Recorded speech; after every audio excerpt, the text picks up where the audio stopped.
when we are actually able to share a piece of ourselves, regardless of the topic, with somebody else, we change their trajectory. And we also give people the chance to help us. And I think in business, we tend to isolate ourselves around that because we need to be more professional. If you know something about me, should you? Welcome to the Making Sales Social podcast, featuring the top voices in sales, marketing, and business. Join Brynne Tillman and me, Bob Woods, as we each bring you the best tips and strategies our guests are teaching their clients, so you can leverage them for your own virtual and social selling. Enjoy the show. Welcome back to Making Sales Social. I'm excited to introduce my new friend. Get ready for a burst of inspiration with Karen Colonna. With over 25 years of sales leadership and expertise, Karen combines her deep professional experience with personal resilience. That's a word I love. She's a newlywed mom of 4 amazing young adults and a true warrior who's turned life's toughest challenges into a journey of growth and opportunity. Karen's not only about inspiration, she offers actionable advice rooted in her years of proven sales acumen and nonprofit fundraising development. Her keynotes are a mix of practical wisdom, heartfelt vulnerability, and plenty of laughs. When she's not guiding others, Karen enjoys exploring new places with her family, hiking, and unwinding with a craft beer. Join us as we dive into Karen's resilience roadmap and discover how to shine forward. Get ready for a high-energy episode filled with insights and laughter. Karen, welcome to the show. Thank you for having me, Brynne. I'm excited to be here just by getting prepared for what we're going to talk about today. Oh, I'm excited because the topics that we're going to cover today are both emotionally relevant and will have such an impact on productivity and success and really even mental health in some of these ways, right? Like, I am beyond excited. But before we jump into, love the English language, before we jump into your brilliance and magic and expertise, we ask all of our guests one question, which is, what does making sales social mean to you? The making sales social for me is all about fostering connection. And regardless of how you do that, whether it's with the social media tools that you so wonderfully help us to engage and utilize, but it's that true connection that happens when we are humble, vulnerable, and we allow ourselves to forge a sense of community. And it's in those 3 things that together we take whatever brought us to that moment of engagement with our peers or our clients, and we leverage whatever we've overcome to get there, and we use it to help shine forward so that we are leveraging that experience to help others find a shorter path, a better way, or maybe even be brave enough to ask for help. And I think our world doesn't honor, even really kind of foster any type of weakness or shortcoming. But if we can't share it openly with those 3, with the mindset of humility, vulnerability, and community, then how do we connect? And you're going to talk a lot about, how we use the tools, but in complement with the tools, we have to have a relationship so that they're visible and relevant. And so fostering connection to me is like the groundbreaking piece of social selling.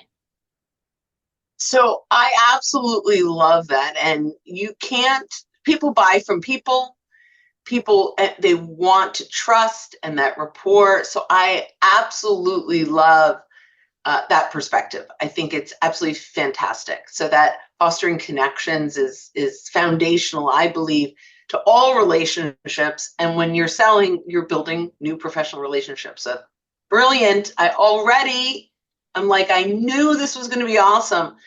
I want to jump into a little bit about kind of how you landed here. And, if you could share a personal or professional adversity that you faced and how you overcame it, and really kind of how did that lead to what you're doing today?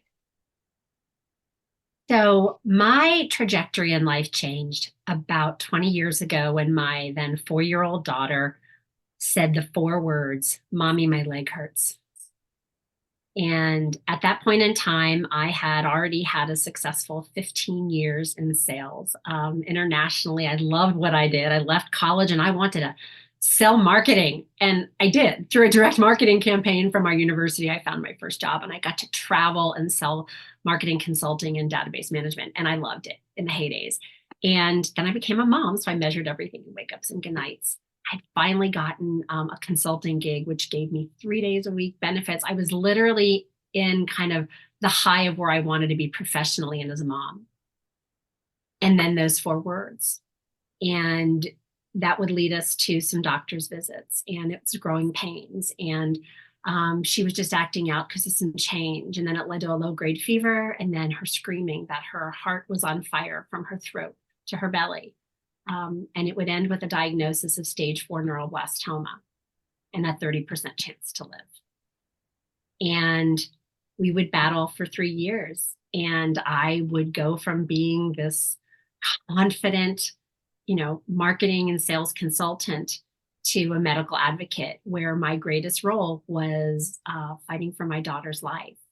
And that journey, albeit in the throes of it, I wasn't quite aware of my resilient superpowers as I navigated it through the end of her life 3 years later and moved forward through other journeys as a result. I ended up divorced. We ended up with bankruptcy. And, I had an entitlement that said, I lost my daughter. Bad things shouldn't happen to me, but we live a real life and bad things happen to good people. And it was the ability to realize what I'd overcome already that helped me to leap forward. And one of my last jobs, I went back to work after she passed away, and I was back in sales, and I sat in a meeting with an executive, and literally in the back of my mind, helping to close $1 million deal, thought, marketing is stupid. And marketing's not stupid, but in my place of life, it had lost its relevance. And I knew it was time to make a change. And I went off and I found nonprofits. So I took my sales skills in a profit generating world and I translated them. Instead of selling a product and a service, I sold hope. And I did that for 10 years. And I leveraged my skill set and my resilient superpowers that I gained along the way. And through my journey, I am very vulnerable with my story. And I believe everybody has a test in their life. We have many. And it's our testimony that becomes somebody else's tether. And that is why I share my story. And that's why, I'm really passionate about sharing it in the sales field, because we are taught, we are energized, and we are literally surrounded with resources that help us to communicate and open doors and effectively launch where we need to be in connecting with our clients. It's a tough job. We hear no more than anyone else. And how do we bounce back from that? And if we can really focus on our resilience, what we already have overcome, and use it and share it with others, the magnitude of what we can do moving forward is really unstoppable. And I'm really passionate, in case you can tell, about this. Mm-hmm. So I translated that into a speaking career. And also I work with companies and I help them a lot around the training of their sales team, a lot around kickoffs and helping people go. That year, beginning of the year, when you go from, I made President's Club, I knocked my quota out of the ballpark. And then on whatever your fiscal one is, you're at zero. Mm-hmm. You have to do it again. And so helping people look back to leap forward is a passion of mine. So that's how I ended up here and why I love to speak to audiences about how to build their personal resilience roadmap, how to get from where you were to where you are and leap forward. I love that. And her legacy is really impacting so many other lives. When she passed away, I wanted to do something in honor of her right away. I wanted to start a foundation. Well, I didn't know how to do that. I was also grieving, and I was also newly pregnant. I know, I delivered my youngest 9 months to the day. Talk about divine categories. But in any case, somebody said to me, what if the best legacy you leave is A, how you raised your other 2 daughters, and B, any life you impact by sharing your journey. And that's why I'm so passionate. You asked me at the very beginning, what does social selling mean to me? Connection is not just a word. When we are actually able to share a piece of ourselves, regardless of the topic, with somebody else, we change their trajectory. And we also give people the chance to help us. And I think in business, we tend to isolate ourselves around that because we need to be more professional. If you know something about me, should you? Well, yes, if you know a little bit of my story, that makes me more of a person, less of commodity. But we have to be willing to do Yeah. that. And as organizations, we need to foster it. Right. Yeah, no, I absolutely love that. Right. Are you an interchangeable salesperson or a trusted advisor that they're relying on to ultimately help you solve a problem? Right. And so your perspective is, yeah, I'm here as a human being to help you solve your problems if I'm able. And that's the humanization of this that I feel it has its ebbs and flows, but now with AI and some of the artificial intelligence, we need to come back to more of that personalization and more of that connection. Otherwise, everything we do becomes commoditized, right? So And I believe they complement each other. If you're building trust mhm. through your ability to both be humble, I don't have the answer for you, client. I don't. I wish I did, but this isn't the best fit. Let me take you down a path to fill that need.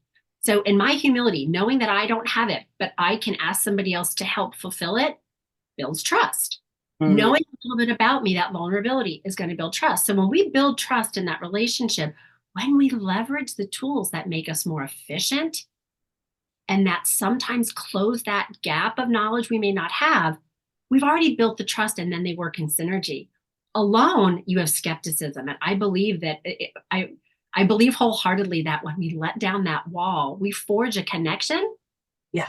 that is going to supersede, an objection sometimes. I mean, we've all had that sale that isn't logical at the end of the day. We're Mhm. more expensive. So and so's brother-in-law is the decision maker, but we get the business because we have built a level of trust and connection with them that will come and goes. And it might and hopefully comes with us when people make changes, which we know they do. Mhm. Oh, I love that. And I completely agree. I mean, we teach AI, but we teach AI from an authentic perspective. How can it help you be more efficient? But it does not replace a handshake. It does not replace, a kneecap to kneecap, eyeball to eyeball. In some cases, if it's just Zoom, it's eyeball to eyeball only, right? But it can't replace relationships. It makes it, yeah, right. I agree completely. Yeah. I mean, and it's just you have to use the technology not as a crutch, but as an enhancement. So I love that. Absolutely love that. Uh, we are like on question one and we're halfway through, which is crazy, but it's great. So we talked a lot about resilience. You had resilience in the moment after your daughter passed. You went back to work. You showed some resilience. As you progressed and said, I need to move to a nonprofit. Tell me, talk to me about that evolution just briefly on, how did resilience really impact all of, those moves over time and you professionally?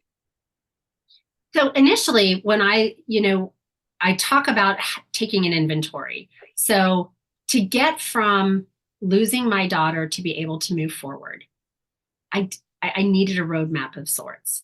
And for me, that became really looking at what I had overcome and realizing the magnitude of it and taking an inventory of what were those strengths. And for me at the time, it was vulnerability and humility. Humor was an anchor from day one. It's who I am. I even say that I didn't have funeral sex. I gave birth 9 months later. I did not, but some might find that inappropriate. But for me, it was insane, illogical, the fact that I conceived a child at that time. And so that humor is what allowed us to be able to um, survive something that was not laughable. And then my faith. And I didn't realize that till many years later. And I reread the homily that the priest did at my daughter's funeral. And I blogged back in the day for all of that time, 3,000 followers before it was cool to have followers. And I told the story, and he found the word miracle in there over 30 times. I didn't get the miracle I prayed for, but I had a level of faith that I found a thread of that through the entire journey. So that faith became evident to me. So in the moment, I didn't see the fact that I've got resilient superpowers. I can leap forward. But I took an inventory. I didn't call it that then. I call it that now. But I looked back, and then I was able to go, okay, now as I look forward and I see different things, I would reset my mindset. I would look at things a little differently. And that's where those 3 C's come in. Control, courage, and confidence. So where was I making decisions from that would help me decide where to go professionally or even where to go personally? I talked a little bit in our pre-conversation about, divorce and marriage. And really those resetting my mindset was another key piece of, I've got these resilient superpowers. Now, how can I use them to help me make choices? And then the connectivity piece was really being vulnerable enough to ask for help and to be willing to receive it. So I believe that receiving is a resilient superpower. You have to be humble enough to know you don't have all the answers. And I tell you what, in sales, one of the most naked places I ever felt was presenting to my peers at a sales meeting when everybody had to get up and present a different part of the package, because everybody in that room knows what the client doesn't. They know the features, the benefits, the cost. They can poke holes in you. The client can't. They're going to buy what you have to sell. You have to build the trust so they know it's authentic. But building those connections and being vulnerable enough to say, hey, I need help with this, and letting somebody else help you was another part of my armor that helped me navigate different positions. Somebody had to know that I was out of work to offer me the opportunity for a new position. So that vulnerability, and then knowing that I needed to recharge and rest. That was, the culminating pieces. When we're on any journey, you need gas, you got to refuel, right? Mm-hmm. So I would pause. And what rest looks like to me is not other people. I'm weird. I do ice baths. That's how I rest, recharge, and recover. I also run. So mine's a little different, but that's how I would know that I could recharge my superpowers. I had the objectivity to say, okay, where am I strong? Where am I not? And at the end of any journey, I would pause for a second and be grateful that the journey happened. When you get to the end, you come back from a vacation, you forget that you had a flat tire. You forget that the room was a little You even forget the bad tacos you had at the boardwalk. You tend to remember the good. And it's remembering that piece of it that helps you to leverage the journey for a purpose. So I created a resilience roadmap just by watching where I'd been, how I'd responded, and how it helped me move forward. And that's what I use to get through job transitions and ending up where I am with you today, which is a speaker and a consultant who helps other people define their own personal resilience roadmap. That's so interesting because, I would say the typical person thinks of resilience as a coping, the ability to cope or to stay strong. How would you personally define resilience if you were to put it in a definition? What would you say? Resilience is the ability to bounce back. It's the ability to adapt through change, have the ability to reset your mindset, and the ability to keep going. So I was called strong year after year after year through my daughter's journey, through my divorce. I'm almost embarrassed to admit one of the biggest shame experiences that I felt was my financial insecurity. I almost felt a greater grief in my soul from not being able to take care of my kids as I did in losing one of them. That's a heavy weight. And in that journey, I realized that I had overcome everything else, and it wasn't a scar. it was actually more like a badge of honor, if you will, because when I accepted it, it didn't happen to me in a lot of cases, it happened for me. And if I could share that, then somebody else doesn't have to wear the badge of shame. So for me, resilience really is one sentence. It's the ability to bounce back. I have Fabulous. been strong when I didn't want to be strong. And you know what? It's not a 4-letter word anymore. It's actually a 5, 6-letter word. But resilience is just knowing that you can. If I can, you can too. Really, I love that. I love that. You've mentioned a few times the phrase "shine forward," which I think is wonderful. Um, you know, talk a little bit about how you integrate shine forward into your approach that helps people really transform their setbacks into success. You have to accept, you have to be aware that life is going to throw you problems. Mm. You're all going to suffer. I even had suffering in one of my titles, and my friends were like, you can't do it. But we have a choice if we're going to suffer or suffer for purpose, right? And so to shine forward means accept what's going to happen and what has happened and realize what you overcame to get here and share it. I believe when we shine forward is sharing what it is that you need in the moment, sharing what it is where you need help, what you've overcome, what you're stuck on. And the person listening has an opportunity to help you. And when they help you, they stand taller, and whatever it is that they're in, they tend to have more competence and confidence to work through. So in accepting and owning what it is that we've been through, knowing we can overcome it and shining that experience forward, we create a cycle. And in our world, I believe it's that light of shining forward instead of hiding in the darkness of our weakness and the shame of our experiences. That keeps us disconnected. That's called isolation, and that is driving us to a mental health crisis. Mm. Think of those of us who are in a business every day where we have to show up raw and vulnerable. I hate the visual of a used car salesperson because that is the most protected, plastic armored visual. Salespeople are literally showing up without the armor. We put ourselves out there, we cold call, we show up. We don't know what the environment is. I mean, we've done our homework, but the courage it takes to be vulnerable as a salesperson, and I've also done the nonprofit world in development. Asking for money is one of the hardest things in the world. But when your armor is down and you can show up and allow people to accept that, we build a connectivity that helps us to be accepted for that authenticity. And that authenticity combined with the gifts of AI is how, I don't know, that's a whole nother superpower. Yeah, I absolutely love that. Yeah, and I'm right there with you in how are we using AI to enhance relationships, not replace them. So I absolutely love your perspective.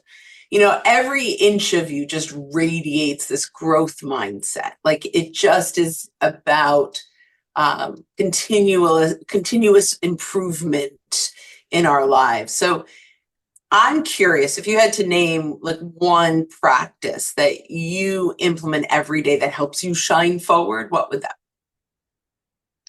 Okay, so I have 3 W's. I work out, I read the word, and I write words. That is my personal practice. And I get up at 5:30 every day. I'm a little crazy. I go to a boot camp, which is a community of women that I have made friends, and they know I show up because they'll know if I'm not there. I need accountability. Hello. be? And then I come home and I sit with my devotionals. I set my mind straight. I Well, remember that this world isn't about me. It's about a power that fuels me. And regardless of your faith, we all need an anchor beyond ourselves because we're mhm. just a piece of the puzzle. And then whether I write a sentence, which is, here's what I'm going to do today, here's what I'm going to let go today. Sometimes it's a to-do list. I'll admit, I'm Dory the fish. I need a list. But other times it's writing about the fear that I have or where I need courage so that I'm resetting the motives on my choices for the day. Mm. When I practice those three things, I usually have a good day. And my dog also likes to visit me in the reading chair. And if I don't do that, he doesn't have a good day. And you know where it goes from there. Routines are sometimes the best thing that anyone can do. It for your just your balance of your day. So just setting that up is so great, and I'm happy for your dog that you get that time. But that's awesome. This was just amazing. Last question. Was there any question I should have asked you that I didn't? So I guess for me, it's how do organizations make the commitment to include resilience in their cultural direction? So, folks, when I think of organizations, we think of productivity, we think of mental health development. And I would ask organizations the question, where does resilience training fit in how you build a culture to support a thriving workplace? And in that category, resilience training helps in organizations when you're building employee resource groups, which are organizations that are literally now a have to versus a nice to, little communities within businesses that help us belong and help us connect. And I think it serves a very strong purpose there, whether it's a mental health ERG, a women's ERG, a sales ERG, it could be, a diversity ERG, because it's through that vulnerability, humility, and connection that we become human, that allows us to work better together. And whether it's sales or leadership, leaders by nature are supposed to be resilient and strong, but do they have the grace to know what that looks like for them?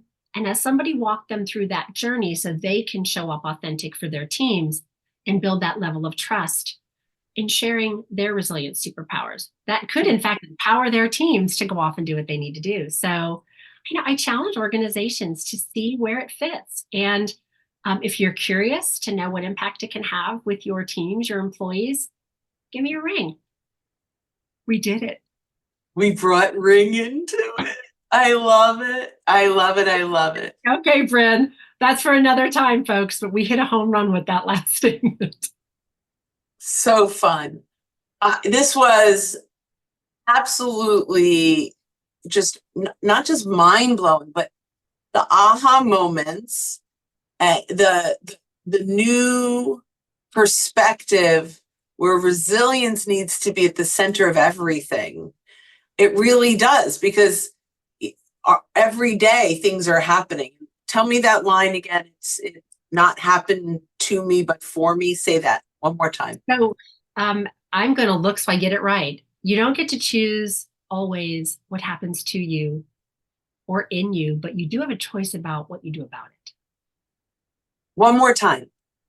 You don't have a choice what happens to you, but you do have a choice about what you do with it. That's a game changer in life, right? We have that's like, I have a little bit of chills around that, because it takes us out of victim mode. It really, control is one of those C's, and you're focusing on what you can control in that statement. You can't control what happened, but you can control how you respond to it. And where your brain goes, we follow. You can take a narrative. My story could be very, very different than it is today. Mm-hmm.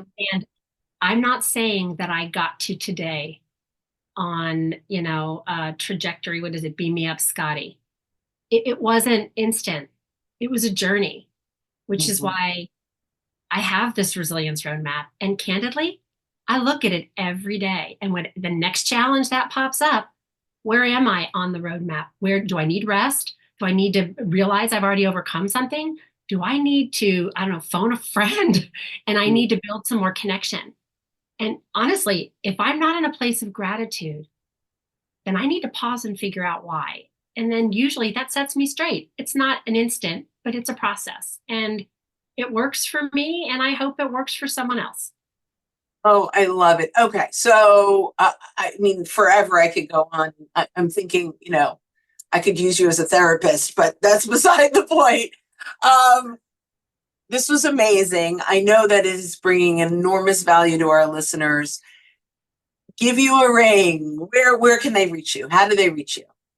They can ring me at, right now, it's KarenColonna.com, and I'm going to spell it. It's KarenCollonna.com.